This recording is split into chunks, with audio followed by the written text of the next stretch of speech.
بسم الله الرحمن الرحيم. نحمده ونصلي ونسلم على رسوله الكريم. أما بعد فأعوذ بالله من الشيطان الرجيم ببركة بسم الله الرحمن الرحيم. کل کے درس میں شرائط نماز کی چوتھی شرط وقت کے تعلق سے ڈسکس ہوا. اوقات نماز کو تفصیل کے ساتھ ذکر کیا گیا. کون سے وقت میں کون سی نماز پڑھنی چاہیے، اس کا وقت کب شروع ہوتا ہے کب ختم ہوتا ہے، اس کے تعلق سے بیان کیا گیا. آج کے درس میں اس پر گفتگو ہوگی کہ کن اوقات میں نماز پڑھنا جائز نہیں ہے. پھر یہ بھی بتایا جائے گا کہ دو نمازوں کو ایک ساتھ پڑھنا کیسا ہے. پھر یہ بھی بتایا جائے گا کہ تہجد کے لیے سونا شرط ہے یا نہیں، اس کے تعلق سے بھی گفتگو ہوگی. اس کے بعد یہ بھی بتایا جائے گا کہ چونکہ عورتوں پر جمعہ تو فرض نہیں ہے، تو پھر وہ جمعہ کے دن کون سی نماز پڑھے گی، اس پر بھی ڈسکس کیا جائے گا. بسم اللہ الرحمن الرحیم. سب سے پہلے ہم وہ اوقات جس میں ہر قسم کی نماز ممنوع ہے، جائز نہیں ہے پڑھنا، وہ 3 اوقات ہیں. کتنے؟ 3 اوقات ہیں. نماز چاہے فرض ہو یا نفل ہو، ادا کر رہے ہوں یا قضا کر رہے ہوں، ان 3 اوقات میں پڑھی گئی نفل نماز کراہت تحریمی کے ساتھ ادا ہو جائے گی. اور فرض یا واجب نماز پڑھی تو اس کا اعادہ لازم ہوگا. سمجھ رہے؟ ان اوقات میں اگر نفل نماز آپ پڑھیں گے تو آپ کا ایسا کرنا یہ مکروہ ہوگا، اور مکروہ بھی مکروہ تحریمی، مگر وہ نفل نماز آپ کی ہو جائے گی. مگر ان اوقات میں فرض یا واجب نماز پڑھی تو اس کا اعادہ یعنی اس کو لوٹانا لازم ہوگا، ضروری ہوگا. سمجھ رہے بات کو؟ سوائے وقتی نماز عصر کے کہ اگر سورج غروب ہونے سے پہلے شروع کی اور اسی دوران سورج غروب ہو گیا تو کراہت کے ساتھ ادا ہو جائے گی.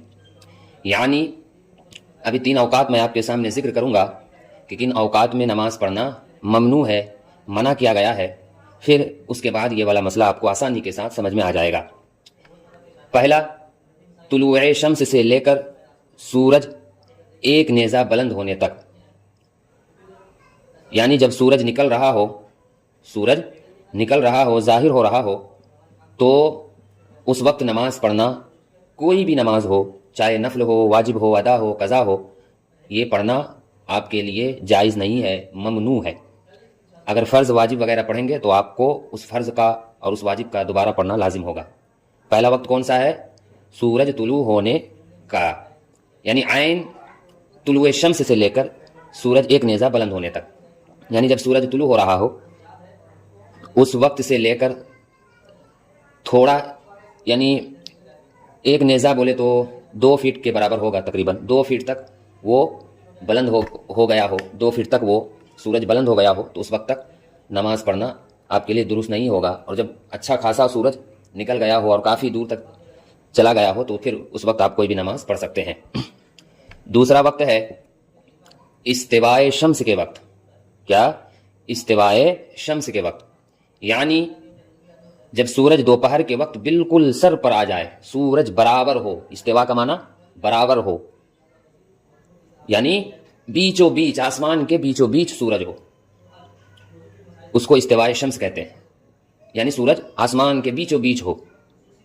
یہ بہت ہی مختصر وقت ہے، تاہم فقہاء کرام فرماتے ہیں کہ احتیاطاً اس سے 5 منٹ پہلے اور 5 منٹ بعد نماز نہ پڑھی جائے. یعنی سورج جو بیچوں بیچ رہتا ہے یہ کافی دیر تک نہیں رہتا بلکہ تھوڑی دیر تک رہتا ہے. تو علماء کرام فرماتے ہیں کہ جب سورج آسمان کے بیچوں بیچ ہو جائے، استوائے شمس کا وقت آ جائے، تو اس سے 5 منٹ پہلے اور اس کے 5 منٹ بعد ہی کوئی نماز پڑھے. سمجھ رہے؟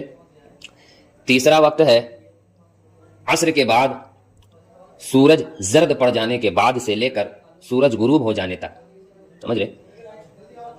عصر کے بعد جب آپ کبھی یا کہیں نکلے ہوں تو آپ دیکھیں گے کہ پشچم کی جانب کچھ زرد کلر کا آسمان کی طرف آپ دیکھیں گے، سمجھ رہے، زرد کلر کا کلرفل چیزیں آپ دیکھیں گے پشچم کی جانب. تو اسی کو یہاں پہ بیان کر رہے ہیں کہ عصر کے بعد سورج جب زرد پڑ جائے، سورج جب زرد ہو جائے، زرد تو جانتے ہی ہوں گے کلر کا نام ہے، زردہ اسی سے آیا ہے، جس طرح زردہ کا کلر ہوتا ہے اسی سے زردہ آیا ہے، تو زرد کلر کو تو آپ جانتے ہی ہوں گے. تو عصر کے بعد جب سورج زرد پڑ جائے، اس وقت سے لے کر سورج غروب ہونے تک کوئی بھی نماز نہ پڑھے سوائے اس دن کی عصر کے. سمجھ رہے ہیں بات کو؟ سوائے اس دن کی عصر کے، یعنی آج ہم یا کل ہماری عصر کی نماز رہ گئی تھی، رہ جائے گی، یا آج کا ہی ایگزامپل لے لیں، آج ہماری عصر کی نماز رہ گئی تھی، سورج غروب ہونے والا تھا، کچھ وقت تھا، تو اس عصر کی نماز یعنی آج کے عصر کی نماز آپ اس وقت پڑھ سکتے ہیں، اس کے علاوہ کوئی بھی نماز نہیں پڑھی جائے گی. سمجھ رہے بات کو؟ اسی طرح کل کی عصر کی نماز آپ کی رہ گئی تھی تو کل کے عصر کی نماز آپ پڑھ سکتے ہیں، اس کے علاوہ کوئی بھی نماز نہیں پڑھ سکتے. یہی مسئلہ آگے بھی ذکر ہوا جو میں نے آپ کے سامنے بیان کیا کہ جب میں اگزامپل دوں گا اور اوقات مکروہہ کے بارے میں جب آپ جانیں گے تو آپ کو یہ مسئلہ سمجھ میں آ جائے گا. یعنی اس دن کے عصر کی نماز کے علاوہ کوئی بھی نماز آپ ان اوقات میں نہیں پڑھ سکتے ہیں. اگر پڑھیں گے تو فرض و واجب اگر پڑھ رہے ہیں تو آپ کو لوٹانا ہوگا، اور اگر نفل پڑھ رہے ہیں تو آپ کا یہ فعل مکروہ تحریمی ہوگا، البتہ نفل نماز آپ کی ہو جائے گی. سمجھ رہے بات کو؟ ہاں، واضح رہے کہ اوقات مکروہہ میں نماز پڑھنے سے احادیث مبارکہ میں منع کیا گیا ہے. نبی پاک صلی اللہ علیہ وآلہ وسلم نے اوقات مکروہہ جو ابھی ذکر ہوا، ان اوقات مکروہہ میں نماز پڑھنے سے منع کیا ہے. اب ایک سوال یہ پیدا ہوتا ہے کہ کیا ان اوقات مکروہہ میں نماز کے علاوہ کوئی اور نیک کام کر سکتے ہیں یا نہیں؟ یعنی ذکر و اذکار، دعائیں، وظائف وغیرہ، تسبیحات وغیرہ پڑھ سکتے ہیں یا نہیں؟ یہ ذہن میں سوال آ سکتا ہے. تو اس کے تعلق سے جواب یہ ہے کہ دعا اور ذکر و اذکار سے ان اوقات میں کوئی ممانعت نہیں ہے. یعنی ان اوقات میں دعائیں بھی کر سکتے ہیں، ذکر و اذکار بھی کر سکتے ہیں، یعنی تسبیحات وغیرہ پڑھ سکتے ہیں. ان اوقات میں ان چیزوں کے کرنے سے منع نہیں کیا گیا ہے، بلکہ احادیث میں ان اوقات مکروہہ میں سے نماز فجر کے بعد طلوع آفتاب تک اور عصر کے نماز کے بعد غروب آفتاب تک کے وقت کو عبادت یعنی ذکر و اذکار اور دعاؤں میں گزارنے کی ترغیب اور فضیلت آئی ہے. یعنی ان اوقات میں خصوصاً طلوع شمس یعنی سورج نکلنے کے اوقات میں اور سورج غروب ہونے کے وقت میں ذکر و اذکار، دعائیں وغیرہ کرنے کی نبی پاک صلی اللہ علیہ وسلم نے ترغیب دلائی ہے. سوائے نماز کے ذکر و اذکار کر سکتے ہیں، مگر قرآن پاک کی تلاوت کرنا بھی منع ہے. ان اوقات میں یعنی مکروہ اوقات میں قرآن پاک کی تلاوت کرنا بھی منع ہے. سمجھ رہے بات کو؟ ذکر و اذکار کر سکتے ہیں، جیسے تسبیح پڑھتے ہیں نا بھائی، اللہ اکبر سبحان اللہ سبحان اللہ سبحان اللہ، الحمدللہ الحمدللہ، یہ ذکر و اذکار ہوئے. یا کوئی بھی ذکر و اذکار جیسے سبحان اللہ و بحمدہ سبحان اللہ العظیم، یہ ہوا. حسبنا اللہ و نعم الوکیل نعم المولا و نعم النصیر، یہ سب ذکر و اذکار وظائف ہوئے. اسی طرح درود پاک بھی آپ ان اوقات مکروہہ میں پڑھ سکتے ہیں. منع جس چیز سے کیا گیا ہے وہ کیا ہے؟ نماز ہے اور قرآن کی تلاوت ہے. اور اجازت جو دی گئی ہے وہ اس چیز کی کہ دعا ذکر و اذکار کر سکتے ہیں. اور اگر اس روز کی عصر کی نماز آپ کی رہ گئی ہو تو آپ پڑھ سکتے ہیں، اس میں کوئی حرج کی بات نہیں ہے، مگر اتنا مؤخر کرنا، اتنی تاخیر یہ جائز نہیں ہے. سمجھ رہے؟ اوقات مکروہہ بھی جان گئے آپ. سورج نکلنے کے وقت کب تک رہتا ہے؟ 1-2 فٹ. جب اونچا ہو جائے اس کے بعد آپ کچھ بھی نمازیں وغیرہ پڑھ سکتے ہیں.